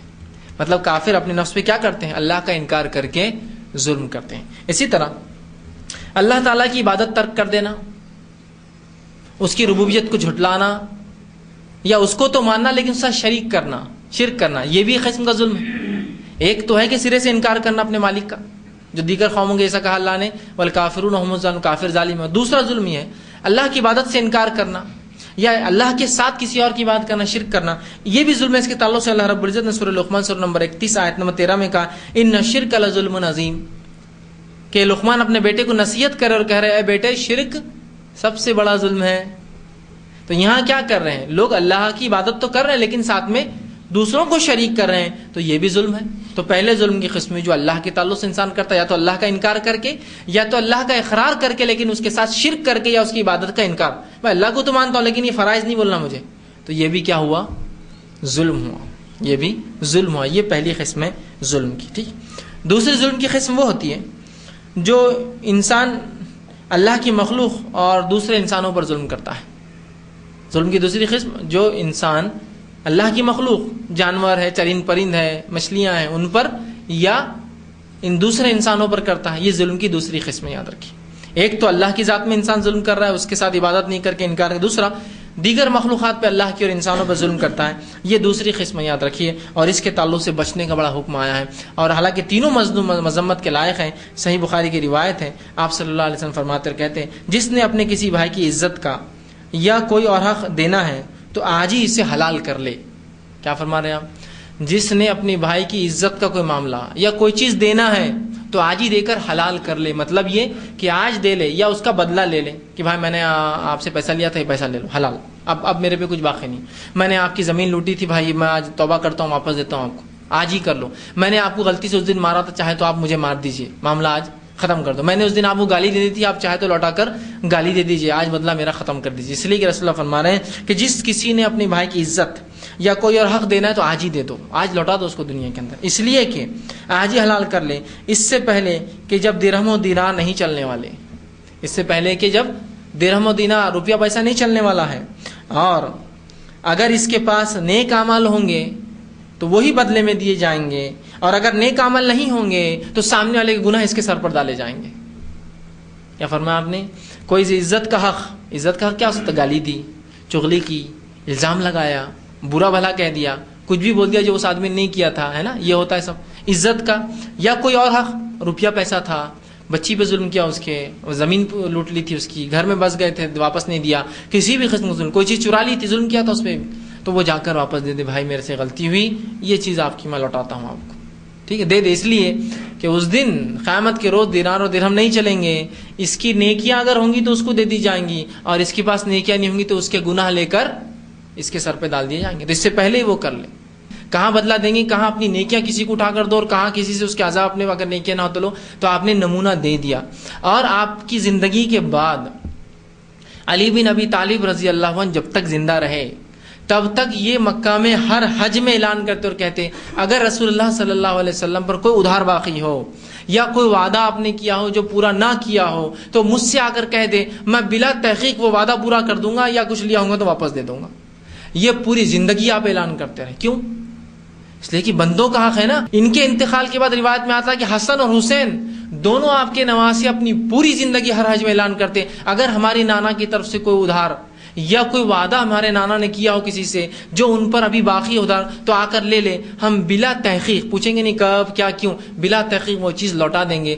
گویا یہ دونوں آپ کے نواسوں نے آپ کے انتقال تھا. گویا 51 ہجری تک یہ اعلان چلتا رہا. آپ کا انتقال 11 ہجری میں ہوا، 40 سال یہ اعلان چلتا رہا. تو آپ دیکھ رہے ظلم بہت خطرناک چیز ہے.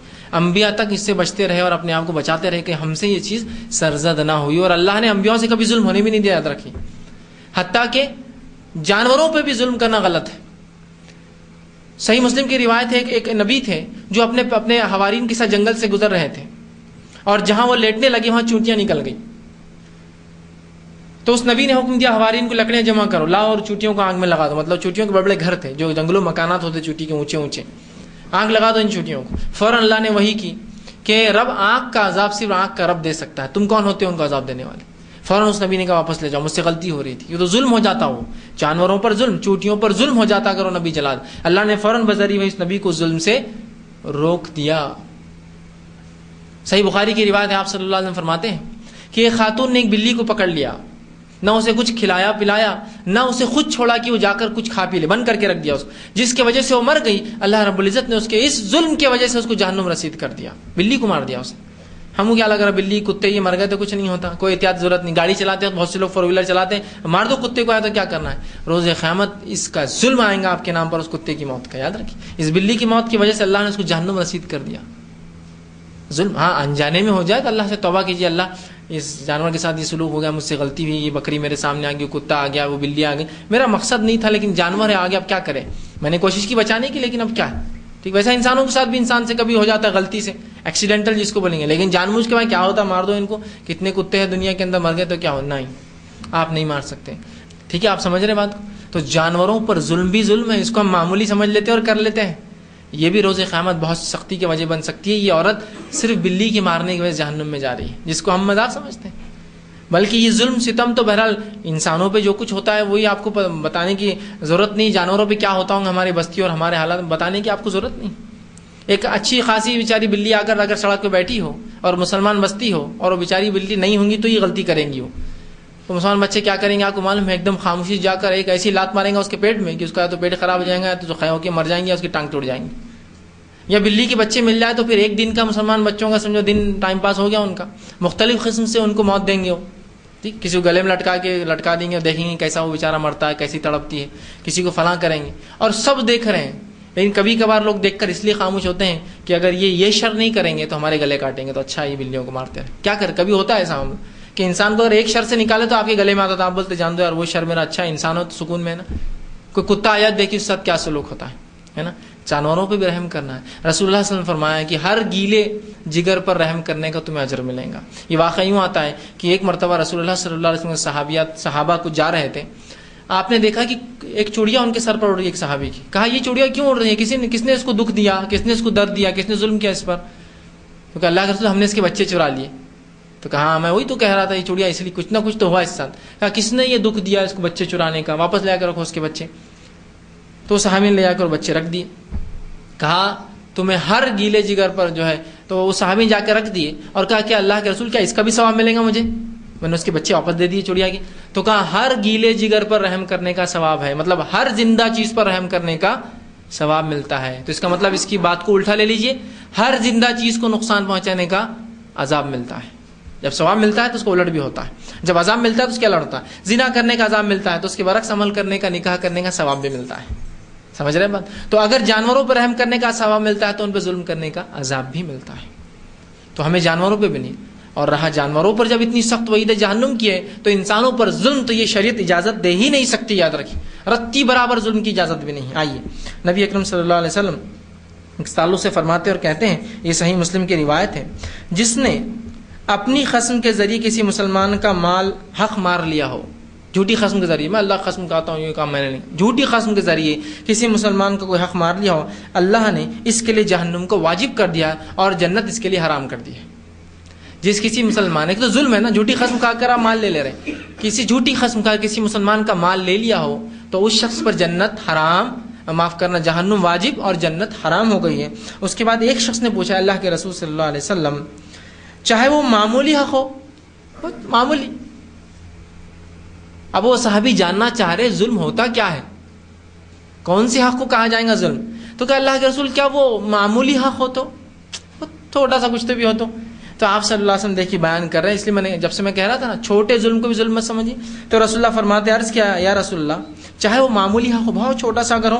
تو آپ نے فرمایا ہاں چاہے پیلو کے درخت کی ایک ٹہنی تم نے ظلم سے لی ہو. پیلو کا درخت معلوم آپ کو، مسواک جس سے بنتی وہ پیلو کا درخت رہتا. عرب میں ہمارے پاس ہندوستان میں مختلف قسم کی جھاڑوں سے مسواک نکلتی، لیکن اصل مسواک پیلو کی درخت سے نکلتی ہے. یہ اس درخت کی جڑیں ہوتی، درخت چھوٹا ہوتا ہے جڑیں ہوتی. تو کہا اگر پیلو کی جھاڑ کی ٹہنی بھی اگر کسی نے ظلم سے لی ہو کہ بھائی یہ میری ہے، یہ مجھے دے دیجئے، یہ میرا حق تھا، اتنا بھی لے لیا ہو تو یہ ظلم ہے. اور ایسے شخص پہ اللہ نے جنت حرام اور جہنم واجب، بلکہ الفاظ الٹے ہیں، جہنم واجب اور جنت حرام کر دیا ہے. تو پہلے جہنم میں جائیں گے اور جنت میں کبھی نہیں جائیں گے، یہ معنی ہے اس کا. جہنم واجب اور جنت حرام کر دیا ایسے شخص پر اتنا حق مارا ہو. اب پیلو کی ٹہنی کی کیا ویلیو ہوتی ہے؟ 5 روپے 10 روپے کی ہوں گی وہ ٹہنی پوری ہے، 25 روپے کی 5 لکڑیاں توڑ کے مسواک بنتی ہیں. اتنا بھی اگر ہم نے حق لیا ہو تو واپس کر دیجیے اس کو، یا اس سے بھی کم میں کہوں گا. ظلم ہے نا، اس لیے ظلم ہے، ظلم سے بچی. ظلم اور ستم نے پوری امت کا بیڑا غرق کر کے رکھا. ہم سب ظلم کرتے ہیں اور اللہ سے دعائیں کرتے ہیں. اللہ کیسے دعائیں سنیں گے جو لوگ ظلم کرتے ہیں؟ بیوی بچوں پر ظلم کر رہے ہیں لوگ، والدین پہ اپنے ظلم کرتے ہیں جب بوڑھے ہو جاتے ہیں، یا ماں باپ بچوں پہ ظلم کرتے ہیں، ان کی تربیت اور تعلیم برابر نہیں کرتے، یا آپس میں بھائی بھائی پر ظلم کر رہا ہے، یا ہم دیکھتے ہیں عورتیں ایک دوسرے پر جو ہے ظلم کر رہی ہے آپس میں، چاہے جو رشتہ ان کا رہتا ہو، اور ہر شخص ظلم میں ملوث ہے. تو کیسے اللہ سے ہم دعا کریں تو اللہ ہماری دعا سنے؟ جبکہ پیلو کی ٹہنی کے برابر بھی کوئی اگر ناحق کسی کا حق مار لے، ظلم کر لے، تو اللہ رب العزت نے جہنم واجب اور جنت حرام کر دی ہے. باقی رہا معاملہ. اور آج اندازہ لگائیے، جو جتنا بڑا حق مارتا ہے وہ اتنا بڑا 30 مار خان مانا جاتا ہے ہماری سوسائٹی میں، ہے نہیں ہے؟ اور اس کی اتنی زیادہ تعظیم اور عزت. اور بہت بڑے صاحب آ گئے کہ بہت بڑے، ان کی زمین لوٹ لی، ان کی لوٹ لی، ادھر دیکھے تو یہ لوٹ لیتے، ادھر دیکھے تو وہ کر دیتے، وہاں ہاتھ ڈالے تو ختم، وہاں کود گئے تو پھر تو کوئی ان کے سامنے ٹکتا نہیں. اب عزت کرو ان کی، وسلام کیا چل رہا ہے، بہت بہت بہترین حال. اس لیے کہ وہ ظلم کر رہا، اور جتنا بڑا ظالم اتنا بڑا 30 مار خان ہوتا ہے ہماری سوسائٹی میں. بہت بہترین آدمی، بھائی کیا بہترین آدمی، ارے وہ پلاٹ تو ایسے لوٹا انہوں نے، وہ زمین تو ایسا کیا، وہاں سب کو ہکال دیا ایک جھٹکے میں، یہ لے لیا، نام پہ کر دیا، وہ فلاں کر دیا. یہ روز قیامت یہ 30 مار خان ہے نا، کوئی ویلیو نہیں بھرنے والی روز قیامت. جب پیلو کی لکڑی والے جو ہے جہنم ان پہ حرام، جنت حرام ہو جا رہی ہے، جہنم واجب ہو رہی ہے، تو یہ 30 مار خان کہاں جائیں گے؟ اندازہ لگائیے سر. جو بڑے بڑے ظلم کر رہے، ظلم کی انتہا ہو جا رہی انسانی مال اور جان کے ساتھ. کسی یتیم کی زمین ہے، باپ نہیں ہے اس کے لڑنے والا، لوٹ لو، کون دیکھنے والا ہے؟ یتیم بڑا ہونے کے وقت ہے، لے لو اس کی زمین. یہ خامخواہ اسٹے لا دو اس کے اوپر، اس لیے کہ میں 30 مار خان ہوں، میرے علاقے میں تو میرے سے پوچھے بغیر کام کیسے کروں؟ تو یہ تو ظلم ہے. کر لو جتنا کرنا ہے. دنیا میں بھی ان کی عبرتناک موتیں ہوں گی، آپ دیکھیں گے، اور آخرت کیسی ہوں گی. بہرحال مجھے بتانے کی ضرورت نہیں، یاد رکھیے. جن لوگوں نے لوگوں کے ظلموں کو دیکھا ہے اور ان کی موت دیکھی، وہ گواہی دیں گے کہ ہاں ظالموں کی موت بڑی دردناک آتی ہے، بڑی دردناک آتی ہے. اور ان کو توبہ کا موقع نہیں ملتا اور ڈھیل نہیں ملتی ان کو. بس ایک جھٹکے میں پورا معاملہ رفع دفع اور ختم، موت تک پہنچ جاتے ہیں، اپنے انجام کو پہنچ جاتے ہیں. جب کہ تو اللہ ان کو تکلیف نہیں، لمبی لمبی بیماریاں نہیں دیتا تاکہ اس میں ملوث ہو کے توبہ کر لے، ورنہ توبہ کر لیتا نا آدمی بیماری کے اندر. نہیں، اچانک ان کو آ کے گرفت لیتا اور فوراً ختم ہو جاتے. آپ کہیں گے بلا فلاں تھا، مر کھپ گیا، ایکسیڈنٹ میں مرا، کسی نے مار کے سڑک پہ ڈال دیا، لے آ کے دفنا دیا، ختم ہو گیا معاملہ، کوئی پکڑا نہ گیا. اس لیے کہ وہ خود ظالم تھا، وہ لوگوں پر ظلم کرتا، ان کی زندگیوں کے ساتھ، خون کے ساتھ، مال کے ساتھ عزت، اللہ نے اس کو بدلہ دے دیا دنیا میں.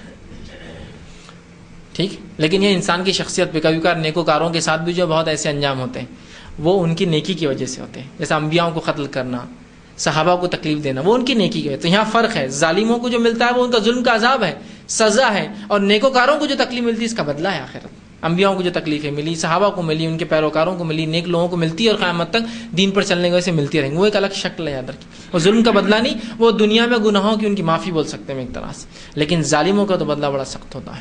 تو پیلو کی لکڑی کے برابر بھی اگر ہم نے حق لیا ہے تو لوٹا دیں اس کو، یہ ظلم ہے. اسی طرح آپ صلی اللہ علیہ وسلم فرماتے ہیں، صحیح بخاری کی روایت ہے، آپ فرماتے ہیں مومن اپنے دین پر ہمیشہ بڑھتا رہتا ہے جب تک کہ وہ کسی کا ناجائز قتل نہ کرتے. مومن اپنے دین پر عمل کرتے کرتے درجات میں بلند ہوتا رہتا ہے جب تک کہ وہ اپنی نفس پر قتل کر کے ظلم نہ کر لے. اس کے درجات ختم ہو جاتے ہیں پھر اللہ کے پاس. کسی کا قتل کرنے سے انسان کے درجات اللہ ختم کر دیتا ہے، اس کا مرتبہ نہیں ہوتا اللہ کے پاس، یاد رکھیے. گو دنیا میں وہ دھارکاری کہلا سکتا ہے. ایسے بھی لوگ ہیں جو دنیا میں جو ہے قتل کر کے بہت آسان اور اچھی زندگیاں جی رہے ہیں، لیکن ان کی آخرت بہت سخت ہونے والی، یاد رکھیے. ہو سکتا ہے کورٹ کچہری سے تو بچ جائے، اس لیے کہ قتل ہونے والا گواہی نہیں دے سکتا ہے. ہاف مرڈر میں تو بھی کیس بڑا بنتا ہے، فل مرڈر میں تو کیس بھی نہیں بنتا کبھی، اس لیے کہ گواہی دینے والا کوئی ہوتا ہی نہیں. اور لوگ ڈرتے ہیں کہ اگر اس نے اس کو قتل کر دیا تو اس کو گواہی دے کہ اپنے قتل پہ کو آمادہ کرو. ہوتا ہے نا، ایسے بھی لوگ کرتے ہیں. اتنی بھی چال بازی چلتے ہیں پلاننگ سے. تو مومن نیکیاں کرتے کرتے درجات میں بلند ہوتا ہے جب تک کہ کسی کا قتل نہ کرتے. تو ہمیں جو ہے ہر قسم کے ظلم سے، انسانی جان پر ظلم سے، بالخصوص قتل اور اس قسم کے عمل سے بچنا چاہیے. اسی طرح آپ صلی اللہ علیہ وسلم فرماتے ہیں کل مسلمی علی مسلمی حرام دمہ و مالہ و عرضہ. صحیح مسلم کی روایت ہے. ہر مسلمان کا دوسرے مسلمان کے لیے آپ فرماتے ہیں مسلمان پر ایک دوسرے کا خون مال اور عزت حرام ہے. اس لیے کہ خون مال اور عزت اگر تم بیجا بہاؤ گے، خون بیجا عزت اتارو گے، اس کا مال لوٹو گے، یہ ظلم ہے اور یہ حرام ہے. بہت سخت انجام ہونے والا قیامت کے روز. تو ہمارے لیے ایک دوسرے کی مال، عزت اور خون حرام ہے. تو میں کسی کا خون اپنے ہاتھ سے نہ بہاؤں، میں کسی کی عزت اپنے زبان سے کبھی نہ اتاروں یا کسی عمل سے نہ اتاروں، اور میں کسی کا ناجائز مال کبھی نہ لوٹوں، ادھار مانگ کر، دھوکہ دے کر، غلط چیز بیچ کر نہیں. اس لیے کہ یہ حرام ہے. اور صرف مسلمانوں کا نہیں، پوری انسانیت کا خون مال اور عزت ہمارے لیے حرام ہے. یاد رکھیں، کسی غیر مسلم کا ہم غیبت کر کے ثواب نہیں پا سکتے ہیں، ٹھیک ہے، وہ بھی گناہ ہے. کسی غیر مسلم خون کر کے ہم سکون کی زندگی اور آخرت اچھی نہیں بنا سکتے ہیں، وہ بھی حرام ہے ہمارے لیے، ٹھیک ہے. لیکن یہاں خاص طور سے بیان کیا جا رہا ہے کہ تم مسلمان ہو تو کم از کم اپنے جو لوگ اپنے اندر امن سے رہیں گے تو خود بخود باہر جو اندر ہوتا ہے وہ باہر سے لگتا ہے. انسان کے اندر جو وہ باہر نکلتا ہے، پیالے کے اندر جو وہی باہر سے لگتا ہے جب بھر جاتا ہے پیالہ. تو اسی طرح جب اپنے اندر ہم امن ہوگا سوسائٹی میں تو آٹومیٹیکلی انسانیت کے ساتھ ہم امن کے ساتھ رہ سکتے ہیں، ٹھیک ہے. تو دوسرے قسم کا ظلم ہے جو انسان پر اور انسان اللہ کی مخلوقات پر کرتا ہے، ٹھیک. اسی طرح تیسرے قسم کا ظلم وہ ہے جو انسان اپنے آپ پر ظلم کرتا ہے، اور وہ یہ ہے کہ مختلف انداز کے جرائم اور برائیوں میں اپنے آپ کو ملوث کر لیتا ہے. یہ تیسرے قسم کا ظلم ہے. یہ کیا ظلم ہے؟ پہلا ظلم تھا اللہ کا انکار کرتا، اللہ کے ساتھ شرک کرتا. دوسرا ظلم ہے کہ انسان کیا کرتا ہے؟ دوسروں پر ظلم کرتا ہے، انسانوں اور مخلوق پر. تیسرا ظلم کیا ہے؟ انسان اپنے آپ پر ظلم کرتا ہے، اپنے آپ پر. وہ ایسے کہ وہ اللہ کی عبادت نہیں کرتا ہے، حرام کو حرام نہیں سمجھتا ہے، جس کی وجہ سے روز قیامت کو سزا ملیں گی. تو یہ تیسرے قسم کا ظلم ہوا جو انسان خود کی نفس پہ کرتا ہے. یہاں اللہ کے ساتھ بھی نہیں کر رہا ہے، بندوں کے ساتھ بھی نہیں کرتا، مخلوق نہیں، لیکن وہ اللہ کے دین پر عمل نہیں کر کے جو ہے خود بخود اپنے آپ پر کیا کر رہا ہے؟ ظلم کر رہا ہے. یاد رکھیں، ظلم کر رہا ہے. تو تیسرا ظلم یہ انسان خود اپنی نفس پہ ظلم، جیسے کسی کا خودکشی کر لینا، نفس پہ ظلم. خود کا کسی اپنے آپ کو اذیت پہنچانا، نفس پہ ظلم. خود انسان کا فرائض پر عمل نہ کرنا، نفس پہ ظلم ہے نا، کہ تمہیں فرائض پہ عمل نہیں کروں گا تو روز قیامت کیا ہوں گا بتائیے؟ اللہ عذاب دیں گا. تو یہ نفس پہ ظلم ہوا نا. میں انسانوں کو تکلیف نہیں دے رہا، اللہ کو کچھ نہیں کر رہا، اللہ کو ایک مان رہا، اس کا شریک بھی نہیں کر رہا، اس کا انکار بھی نہیں کر رہا، لیکن ظلم ایسا کر رہا ہوں کہ میں اس کی شریعت پر عمل نہیں کر رہا ہوں. وہ جو ہے فرائض کو ترک کر رہا ہوں، واجبات کو چھوڑتا ہوں، سنتوں کو مذاق میں لیتا ہوں. تو یہ نفس پہ ظلم ہوتا ہے. تو تیسرا ظلم ہے انسان اپنے آپ پر ظلم کرے، اپنی نفس پر ظلم کرے، اور وہ یہ ہے کہ انسان مختلف برائیوں اور جرائم میں لگ جائے اور جو ہے شریعت نے جو احکامات دیے ان کو ماننا چھوڑ دے، ٹھیک. تو یہ بھی ایک ظلم ہے. اللہ رب العزت اس کے تعلق سے فرماتا ہے سورہ بقرہ سورہ المرد آیت میں 57 میں فرماتا اور کہتا ہے وَمَا ظَلَمُونَ وَلَكِنْ كَانُوا أَنفُسَهُمْ يَظْلِمُونَ. اور ہم نے ان پر ظلم نہیں کیا، وہ تو خود اپنی نفسوں پر ظلم کرتے تھے. اللہ کیا کہہ رہا ہے؟ ہم نے لوگوں پر ظلم نہیں کیا کبھی، وہ تو خود لوگ اپنی نفس پہ ظلم کرتے تھے، برائیاں کر کے، جرائم کر کے، برے کام کر کے، چوری کر کے، چکاری کر کے، یا ہفتے کے احکامات کو توڑ کر جو بنی اسرائیل نے کیا، یا مختلف چیزوں سے. اللہ نے نہیں کیا ظلم، وہ خود اپنے آپ پر جو ظلم کرتے تھے. تو یہ ظلم کی تیسری قسم ہے. انسان فحش، گندگی، برائی، لوٹ کھسوٹ، شریعت کے احکامات کو توڑنے میں، اس کے مذاق اڑانے میں لگ جائے، یہ بھی ظلم کی قسم ہے. تو ظلم کے تین قسمیں، تینوں حرام ہے، تینوں غلط ہے. ایک اللہ کے ساتھ اس کا انکار کر کے، اس کا شریک کر کے.